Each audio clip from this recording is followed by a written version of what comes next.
Joining me now is broadcaster and commentator Emily Carver. A reported 50,000 demonstrators rallied in London against anti-Semitism on Sunday, decrying the surge in hate crimes against Jews following Hamas's brutal attack on Israel and Israel's counteroffensive in Gaza. This was organised by Campaign Against Anti-Semitism, and the protesters were brandishing signs like "shoulder to shoulder with British Jews," "zero tolerance for anti-Semites," while others displayed images of Israeli hostages held by Hamas. Emily, it's a shame that a march like this needs to happen, but it's certainly necessary, and it's worth noting that no monuments were defaced in this protest, no British flags were torn down, and there were no pro-genocide chants.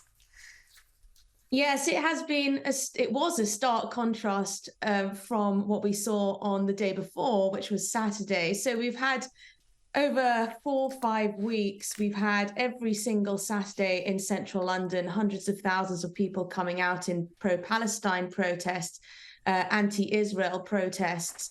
And we have seen, unfortunately, people clambering over our war memorials. We've seen jihadi groups, or at least those who sympathise with jihadi groups. We've seen Islamist flags in central London, which really has been a disgrace and quite upsetting for people to see. And a lot of British Jews have told me that they have felt fearful of coming into central London on those Saturdays, and also fearful where they live elsewhere in the country. So this is a bit of uplifting news, actually, from Great Britain, which is nice to talk about. It was actually about 100,000 plus people who came out yesterday on Sunday. I was there, and it was extraordinary. It was uplifting. It was somber at times, but then there was a lot of cheer as well. There were nice signs. There were actually some nice placards, things like "Hummus not hate," "Spread hummus not hate," "Jews belong here," "Never again is now." And it was a lovely collection of people there who all wanted to stand together against anti-Semitism, because I don't know about you in Australia, but here in the UK, we've seen a shocking rise in anti-Semitic incidents. Oh, absolutely. Similar scenes here. But we also learned that former English Defence League leader Tommy Robinson was arrested and pepper sprayed by the Metropolitan Police during that protest. He was arrested by dozens of officers outside a cafe over his fears that they expressed for his mere presence was going to cause alarm and distress. Let's just have a quick look at this. Who am I causing alarm and distress? Who am I causing alarm and distress? This man is a Zionist and a supporter of Israel, and he's been arrested. Who am I causing alarm and distress to? Listen to me. No, you tell me. 26th of November, date. The time by my watch now is... Sorry, officer, but I have a job and I believe in freedom of the press. I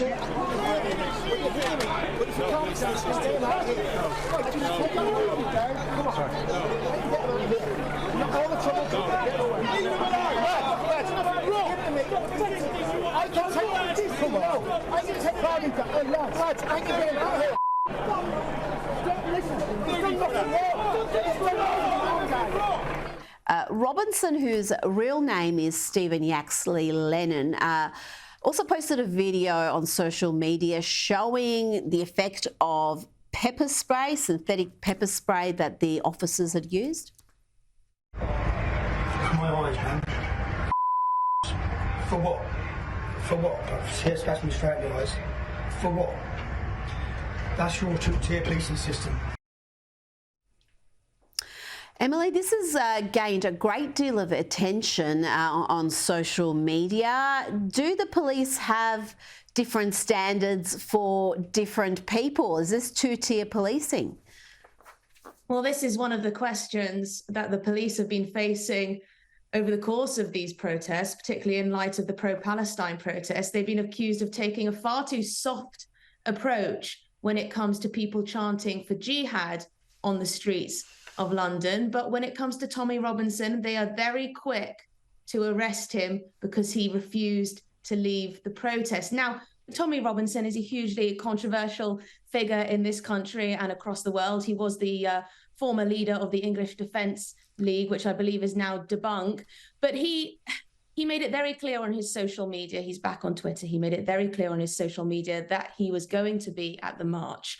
And some of the organizers of the event were very much aware of this, and they weren't particularly happy with him coming along, because where Tommy Robinson goes, disruption often comes too, and there can be violence, not necessarily from him himself or perpetrated by himself, but from people who might go along to show support to him or might cause trouble.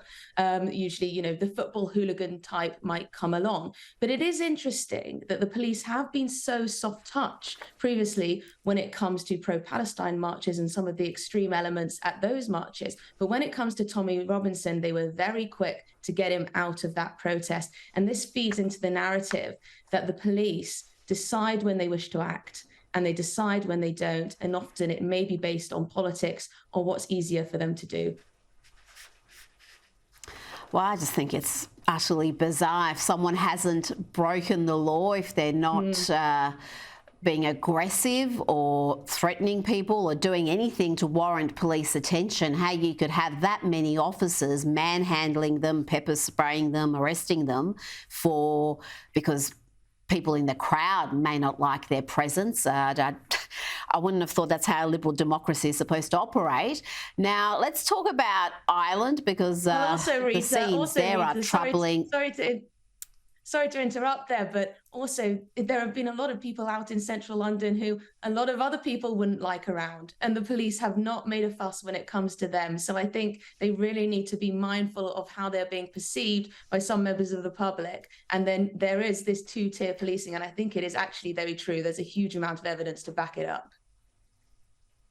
Oh, absolutely. And that's what Suella Braverman wrote about, and she was 100% correct, though the Tories did not want to hear it. Now, talking about Ireland and the scenes there were riots following the stabbing of 5 people in Dublin, 3 children among them.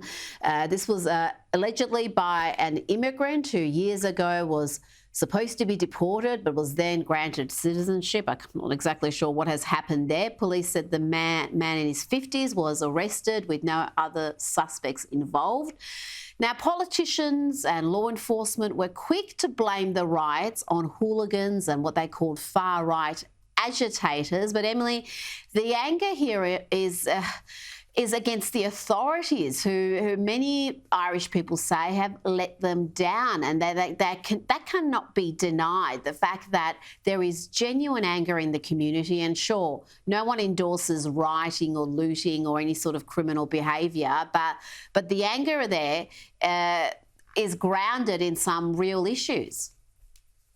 Oh, yes. I mean, on the day after, the morning after the riots that broke out, the morning after that horrific knife attack on those 3 children outside a primary school in Dublin, I spoke to our GB News Irish reporter who was there in Dublin at the scene of the crime and then at the scene of the riots. And he told me that it's been a tinderbox for a long time now.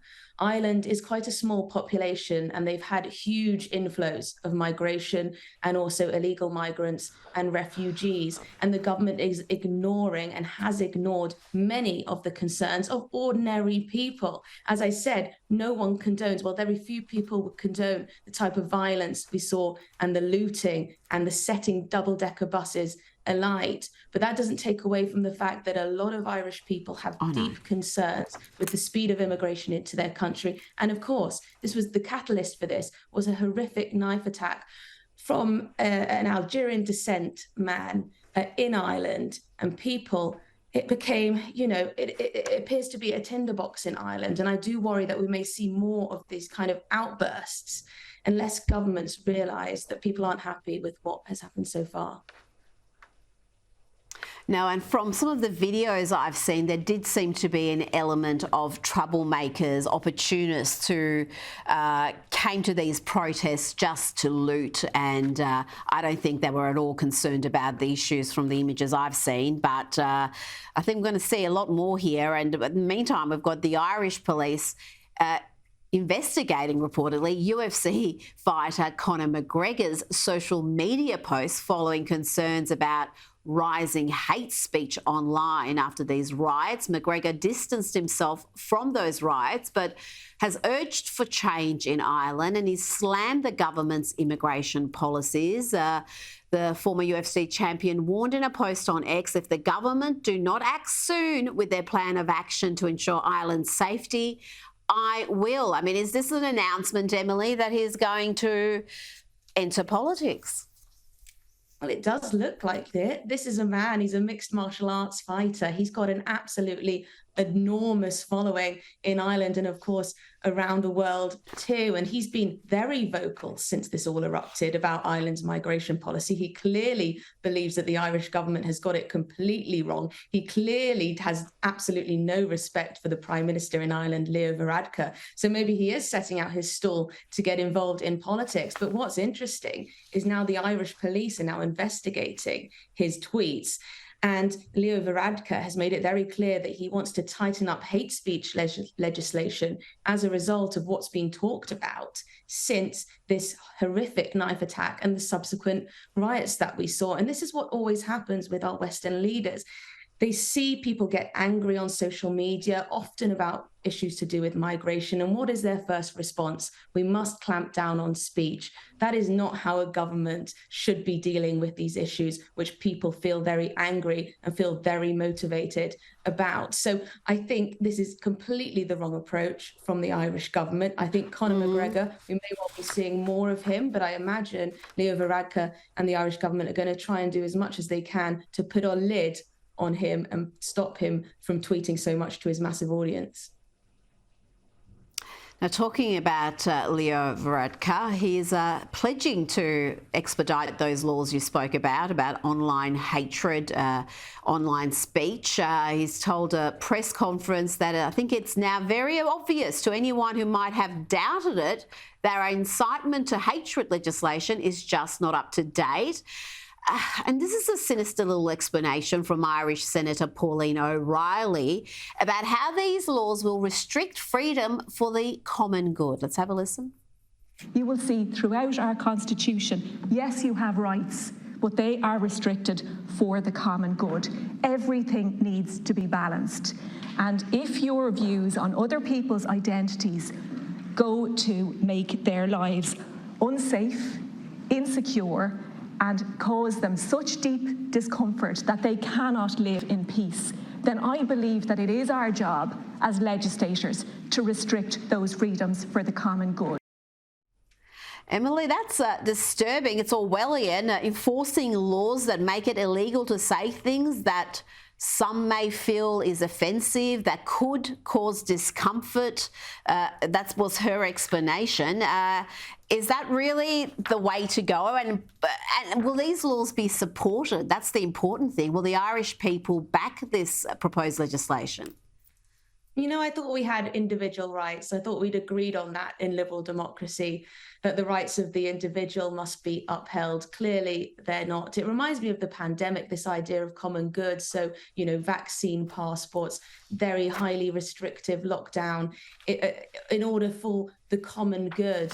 And then you forget completely about individual rights and their right to expression, their right to freedom of speech. These are fundamental for a functioning liberal democracy. And this woman, she may feel genuinely that she's doing this for the common good. Yeah. But what right does she have to talk about how we need to clamp down on people's basic individual rights in a liberal democracy to express themselves freely if they are not inciting violence? That should be the threshold. And I worry that Ireland's threshold is going to get lower and lower and lower, and people will have their speech fundamentally restricted. Emily Carver, thank you so much for your time today.